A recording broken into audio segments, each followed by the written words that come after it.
be talking about how 178,000 firearms means in police station. Okay, so I'll be showing a video so that you will listen and see how police are not able to take care of their arms. How can they be able to take care of the people? So before I show you the video, please like our video and please subscribe to our channel. If you have anything to say concerning this issue, please leave your comment below. Okay, so let me show you the video and let me show you the video so that you can see what is going on right now. The Office of the Auditor General of the Federation has disclosed that about 178,459 different types of arms and ammunition got missing from the Nigerian police armory in 2019, without any trace or formal report on their whereabouts. Of the figure, 88,078 were AK-47 rifles and 3,907 assorted rifles and pistols from different formations nationwide. These could not be accounted for as of January 2020. Details of the missing arms were contained in pages 383 to 391 of the Auditor General for the Federation's annual report on non-compliance, internal control weaknesses, issues in ministry, departments and agencies of the Federal Government of Nigeria for the year ended December 31st, 2019, which was submitted to the National Assembly.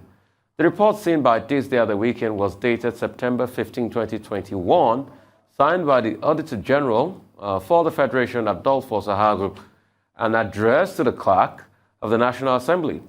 The report accused the Nigeria Police Headquarters of lacking comprehensive details of unserviceable weapons and lamenting that such could fall into unauthorized hands for illegal use. Wow. I mean, this is horrendous. It's completely horrific, isn't it? Mm-hmm. If these firearms do fall into the hands of unauthorized members of the public, you can bet that it's going to be used for crimes. Nobody is, stocking up firearms, I don't know, for a picnic. Clearly, something is, sinister is afoot.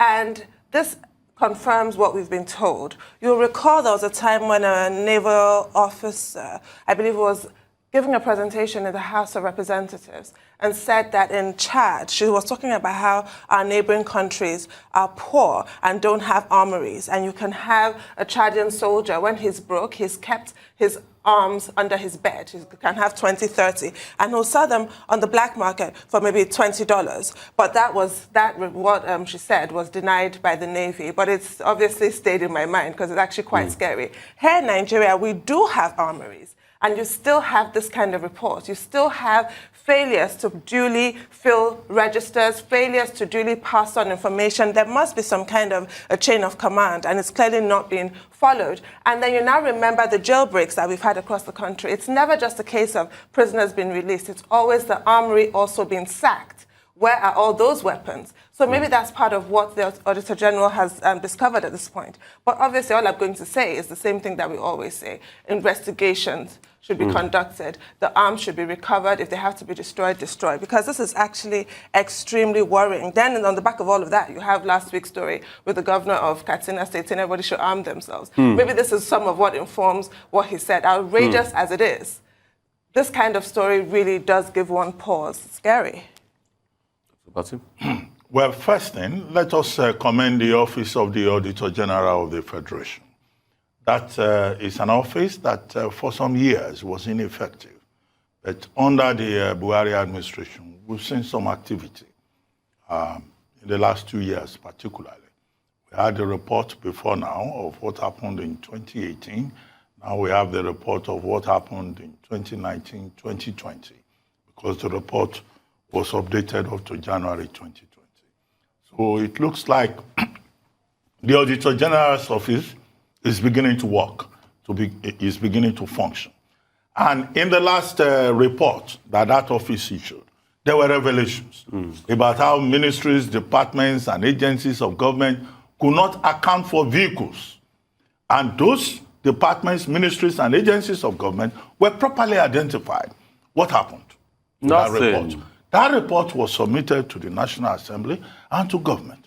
So we assume that even those persons who made away with government cars and resources, they are still holding on to those vehicles. So this is the kind of embarrassment that we have. So it seems to me that it's good to have the Auditor General's office and to post to that office persons who are ready to do the work. That's the first leg of it. Now, this particular story that is before us is focusing on the police. The same police that everyone has been fighting for. When we had the NSAS protest in 2020, a major pillar of that request was that, look, the police should be better funded. Their police welfare should be addressed as a major national priority. We have since had the government say, oh, we have built some barracks in River State as a demonstration of good faith and all of that. One of the reasons the President Muhammadu Buhari raised about the 2022 appropriation bill is that, look, money meant for salaries and emoluments of policemen were reduced, and that these are just, service line provisions that should not have been tampered with.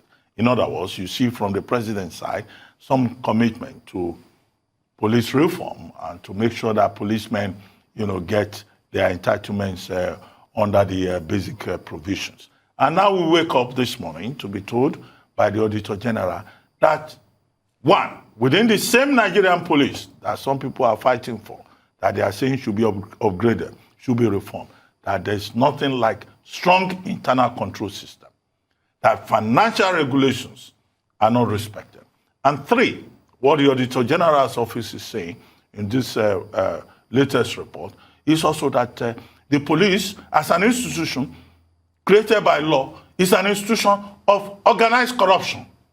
In fact, corruption may be a very mild word, an institution of organized crime.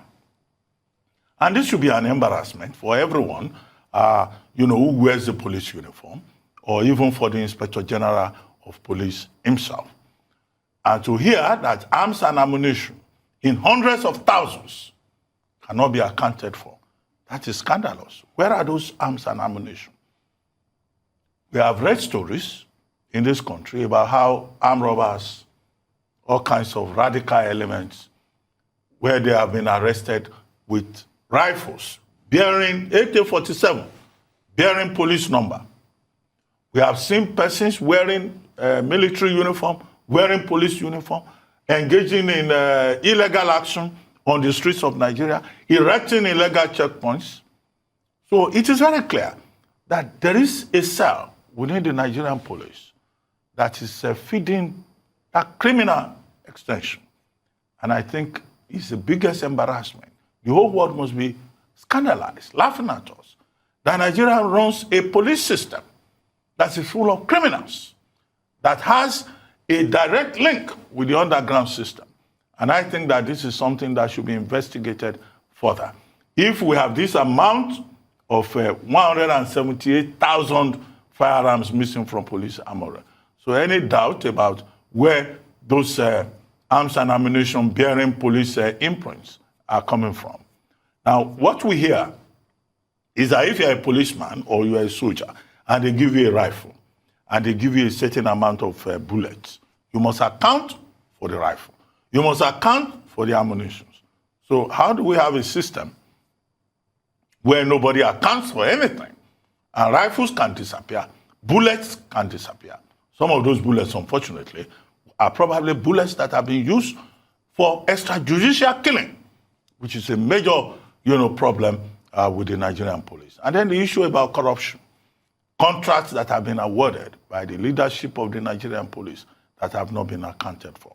Well, the Office of the Auditor General has submitted its report to the National Assembly. Will anything come out of it? What is the headquarters of the Nigerian police saying about this damning revelation? And I'm sure you can safely assume that this is just one aspect of that report. If we take a further look at the report, a comprehensive look at the report by the Auditor General's office, we'll probably find a lot more that is sordid. And that is why I think that President Muhammadu Buhari himself should take a personal interest in this report. In line with the C agenda of the administration. The C agenda, SEA, the last part of it is the anti-corruption campaign. The president wants to help the Nigerian police. Now he's been told by his own auditor general that this is a rotten institution, a criminal enterprise, and that I think, is something that should be a source of concern for the president, as a man who has the full authority over how the Nigerian police is organized. So, in other words, I'm saying that this should not be swept under the carpet, as was the case previously, with so many people enjoying cars bought with taxpayers' money, and nothing came out of it. So, great point, Dr. Pati Antundu. I'll narrow it down to the achievements of this particular Auditor General, this particular one. Mr. Hamegu or something, I don't get his name correctly. This particular Auditor General. Because it was this particular Auditor General that says MDAs cannot remit for 4 trillion. Ministry and departments can't remit for 4 trillion. And he brought out that report, and nothing has been done about that report. Secondly, if you had read the NSAS report, you'll see that the weapons that were taken out that night were signed out for. And in fact, most of the conclusions and inferences were drawn from the police weapons and arms register.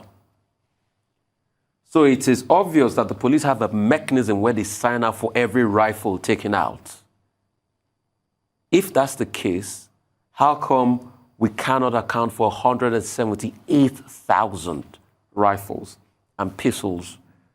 The shocking thing is we've got about 350,000 to 400,000 police officers in this country.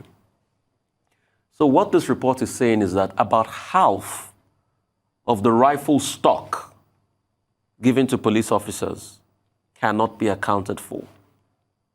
So for every 2 rifles, at least 1 can be accounted for. 3, it is obvious that the problem, apart from the proliferation of small arms, could be that it is this cartel or this cell, as Dr. Abati said, that is perpetrating the proliferation of small arms. Because if there are well over 178,000 police rifles that can't be accounted for in public domain, obviously these arms are in the hands of people. They are in the hands of non-state elements. They are in the hands of non-state actors that are perpetrating crime. So maybe we should start looking inwards into our forces. Maybe we should start looking into the police force. And this report is only the police force. What about the other forces we have that have not been audited? But I'd like to just say, if I may quickly, the report refers to unserviceable firearms. So it might not be 1 and 2 firearms have been stolen. It's firearms that should have been destroyed, but were not. They're unaccounted for. They could still be converted to some and they could still be used. Yes, but they're unserviceable. So these firearms, if a firearm is unserviceable, you're supposed to destroy it. Yes. But for the fact that they've not been destroyed, they just disappeared. That's just it. And I think they should also take an audit of the stock of arms we have as we speak today. Let's even know what we're dealing with. And I think forthwith, the Attorney General's report should be out in public domain every time. The Auditor General report should be out in public domain. It should be something that the Auditor General should call on us in the media to help project this report, because there's a lot of things we need to know. And the Auditor General is the ombudsman of the executive. And there are so many things Nigerians need to know about how their money is being spent. Look at what the Auditor General's report about the Ministry of Agriculture. Yes. 48 billion. 48 billion. So we should have more of those reports. That was in the last report. That was in the last report. We should have more of those reports. Look, the issue is this. There's a book. I don't remember the author now. When Government Breaks the Law. That's the title of the book. Maybe I'll remember.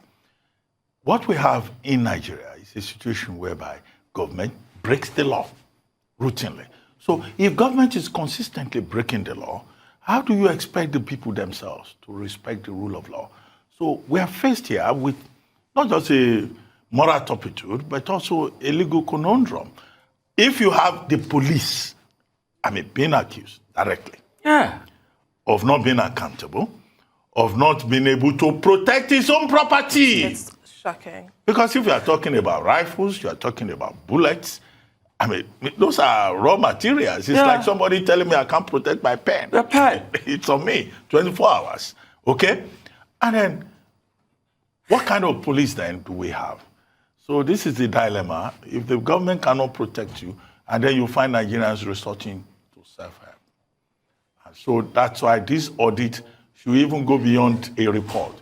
It should go go further in terms of how institutions are organized. Dr. Bati, please, can I ask, is it something that the Police Service Commission can pick up and investigate further, or is only disciplinary measures they investigate?